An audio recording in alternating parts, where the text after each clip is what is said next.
Hey y'all, it's Allie from Green Witch Mystics, and today I'm going to go over a wire wrapping tool breakdown to help you figure out what you need and what you don't need. Check out my links down below, like and subscribe, and let's get started. First thing I'm going to break down is the pliers. As you can see, I have a good handful, but I will be suggesting tools that I don't have that I think you should have. First, I'm going to start with the flush cutters. These are going to be what you use to snip your wire. If you're going to be working with stainless steel, I would definitely suggest having a separate pair of cutters for that because it's just going to really eat away at them, and it's better to keep your cutters separate for your soft metals and your extra hard metals and thicker gauges. I like these skinny ones. There are perks in both. Anything that's angled and small is going to be great for little cracks and crevices and getting into the nooks and crannies of pieces. And then these thicker cutters are great for cutting thicker gauges. It's not always ideal for getting into the small little cracks, but it can get the job done if you only have one. And I want to point something out with the handles. You can see this green one it's just kind of skinny. It's nothing too extraordinary, where this blue one is a little bit thicker. It has more curvature, so it's definitely more comfortable in your hand. If that's something that is important to you, definitely keep that in mind when looking for pliers. Next, we're going to move on to round nose pliers. These are my round nose pliers. I have another pair somewhere. They are essential in making any kind of loop, but I would definitely suggest you be better than me and get you a pair of bail nose pliers as well. Bail nose pliers are great for making like even and consistent loops. You can absolutely do that with a purple type of round nose pliers I have to the left, but it can be a little bit more difficult and tricky trying to get them to be the same size. And there are some that are skinnier than others, some that are shorter than others. I like them longer, but it is personal preference. Next up, I'm going to cover different flat nose pliers, starting with the nylon. I would definitely suggest getting one with a little screw in them because you can just unscrew these and replace the plastic part whenever it starts to look like this. These are great for working with softer metals or securing certain elements without leaving scratches. Next, we have these angled flat nose pliers. I use these all the time. I just love angled tools. I do wish I had a thinner pair of angled flat nose pliers, but they're just, again, great. You can get into nooks and crannies better, a little bit more ergonomic than flat ones. They have smooth jaw flat nose pliers, which these are great for harder metals, thicker gauges.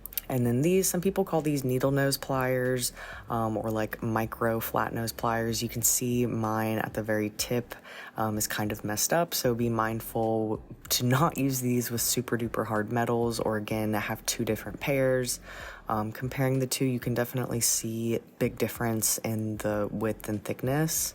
So these are much better to get into the small little cracks and crevices. Notice here there is no spring, so keep that in mind when you are shopping for pliers. One with a spring is much better. It's just more ergonomic than having to open it with your pinky or letting gravity open it, so that's something to keep in mind. Next, I'm going to cover up different mandrels. These are plastic mandrels. You can get these in a pack from Beadalon for super cheap at a craft store. I like these. They have their place. They're light, so they're, easy to use, and they come in different shapes. You can see this one is ovular, and that's great if you're working with cabochons and you just can't quite get the shape right.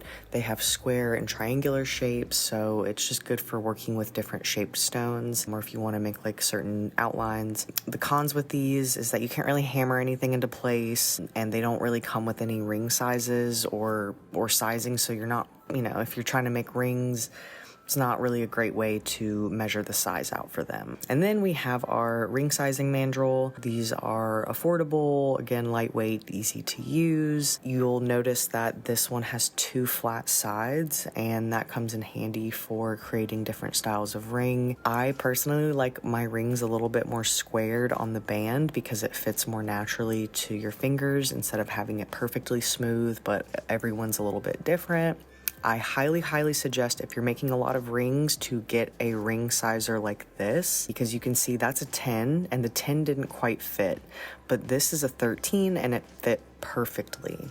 So sometimes these ring sizing mandrels are a little bit weird, as are the ring sizers. So I personally, if you're gonna make a lot of rings, would get both to make sure that your mandrel is accurate. Next, we have this metal mandrel. It's nice and solid. This is mainly for hammering things into shape. It's pretty heavy, so if you can't lift heavy things, that is probably going to be a con for you. They make these for bracelets as well, so if you're making bangles, you can hammer them into place, but again, this is just great for if you're texturizing things. They also make wooden ones, so if you maybe can't handle the metal, wooden ones would work just as well, and you'd still be able to hammer things into place. Speaking of hammering, here is a block. This is a steel block. Some have rubber on the bottom of them. You definitely want to put something underneath it, whether that's a piece of wood, so you're not hurting whatever table is underneath the block, unless you don't care about the table. Here are the two hammers I have. You can also get a rawhide hammer. A lot of jewelers have that. I don't. This metal one has a texturizing end, so you can hammer texture into metal and wire, and then the other end is flat, so you can flatten wire out. I like the handle on this one at the bottom. It's just easier to use it, allows for more force, and if you want a more ergonomic hammer, that is a good choice. This is a plastic one. It doesn't leave as many marks as the metal one, and so it's good for softer metals. Next, I'm going to go over clamps. If you have a woodworker in your life, you probably have one of these around. They're pretty affordable. The only con about them is that they're hard to open because they're very strong. So if you don't have strong grip strength, you can get one of these, which are much easier to use. You just put the wire on that end and close it, put the wedge back at the bottom, and there you have it. So these are great for if you want to start your weaving project off, or you just have a hard time gripping your wire. Now, I will say with the plastic ones, there's a hole in the center, so you are a little bit limited in space when you use it, whereas the wooden one, you can just kind of use that whole surface area, so that is one thing to consider. Next is sandpaper. This is great for polishing out any scuffs and marks. It's super affordable, very easy to use. You can get a whole pack for super cheap of all different kinds of grits. The thicker the grit, the more you'll get the deep scrapes out, and then when you get that really fine grit, it kind of just polishes the metal up more. There's also a jeweler file, which not a ton of wire wrappers use. You might find use for it, especially if you're working with larger gauges.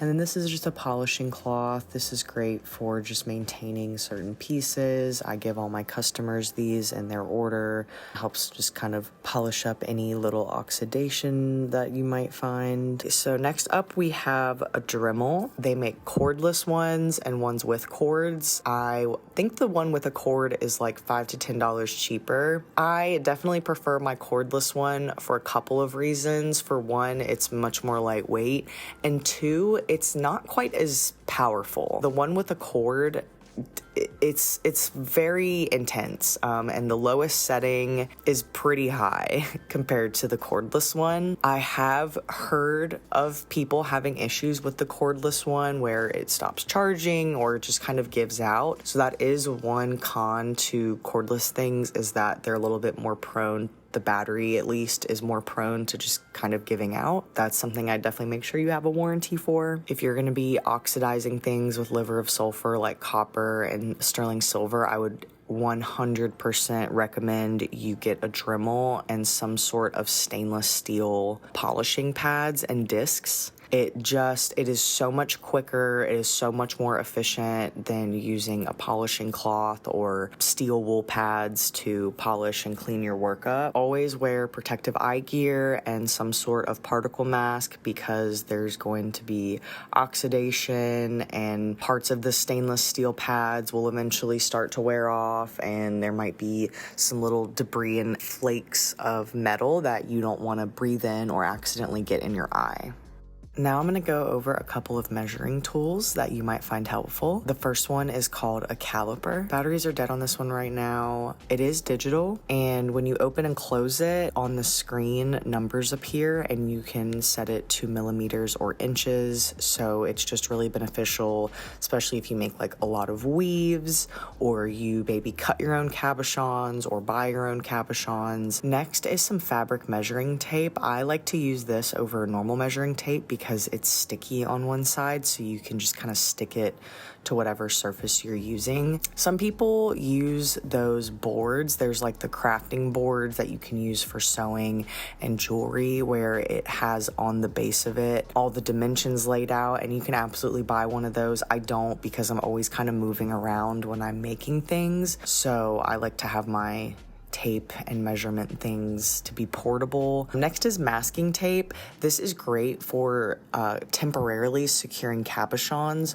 So if you're working on a piece and the stone is just slipping and sliding around, also use printing stickers. So these are like thermal printers that I use to make labels and ship my products with, and these are better to hold the entire cabochon. So if you're working with a larger stone, these are great, and it's a little bit easier to work with on like a flat surface. But if you have, again, like weaves and thicker elements like coils and such that you want to make sure fit really good around your stone, I love using these little sticky thermal printing papers to do that and to hold them. Now, to summarize everything that we have gone over as best I can. Now, with pliers, you absolutely need at least one type of round plier, whether that is a round nose or bale plier. You absolutely need one flat plier, whether that's a micro flat plier or an angled plier or a smooth jaw plier. That is completely up to you. And one cutter. So one round plier, one flat plier, and one cutter is the bare minimum that you need for pliers, but you can absolutely get a variety pack. If you just want to be as bare bones and affordable with it as possible, those are really the only three things that you need to start. For mandrels, it is going to depend a lot on what you make. So if you're not really sure if you're going to be making a ton of rings yet, you might not want to get a ring mandrel. I would suggest at least getting a variety pack. You can make rings from that, but you're not really going to know the size of it. It's really just going to depend on what you are going to make and what you think you're going to need. As far as hammers go, again, it is going to depend. I don't think I got a hammer until a year or so in, because I wasn't really sure what I was going to do with it. If you're going to only be using really soft metals, maybe get a rawhide or a plastic hammer to start. If you're not quite really sure what to do and you just want to keep it as affordable as possible, you probably don't quite need a hammer up until you start to get really familiar with the gauges and working with wire. Next are the grips. They are completely not necessary. If you're to buy one, get the wooden one that I showed. The only reason I really got the plastic one was because I have someone that does woodworking in my life, so I just borrowed one of a bajillion that they had. But I would definitely get the wooden one. It's just easier to work with, more surface area, and I think it's a little bit more ergonomic to grip than the other one when you're working with pieces. And again, I didn't get those until a couple years into my journey, because for one, I didn't know it was an option, and two, I don't really weave that much. I don't love weaving. It's not my favorite thing to do, so I'm not always using these. As far as polishing goes, it's gonna really depend on the type of metal that you're using. If you're using a lot of plated stuff and coated stuff, you probably don't really need a lot of polishing things. Probably just the cloth will do. If you use really rough things like stainless steel pads, sandpaper, you're gonna wear the coating and the plating off, so it's best to avoid that. If you're gonna be working with raw copper, I would 100% suggest getting a Dremel. One thing I did not mention is coating pieces. So some people use things like Renaissance wax or Protecta Clear. I personally don't like using coatings, and that's for a couple reasons. For one, they don't last. They don't last long, so for me, it just feels like extra work for something that isn't gonna last and is gonna oxidize at some point anyway. Two, Renaissance wax was okay. Protect-A-Clear, God, Protect-A-Clear smells. It stinks so badly. A lot of those clear dip coatings, very time consuming because you have to be very careful. You have to do really thin layers and let them fully dry in between, because if you don't, it's gonna clump up and gunk up in certain cracks and crevices. I have not found a coating that I love. I just kind of let the metals oxidize naturally, and I give my customers a free polishing cloth along with a little pamphlet on what oxidation is, why it happens to metals, and how to use the polishing cloth. I hope that answers all of your questions. If you have any more, please leave them down below and I will do my best to answer them. Check out my links down below in the description. I have linked products that I personally use down below as well. Follow me for more and I'll see you next time. Bye.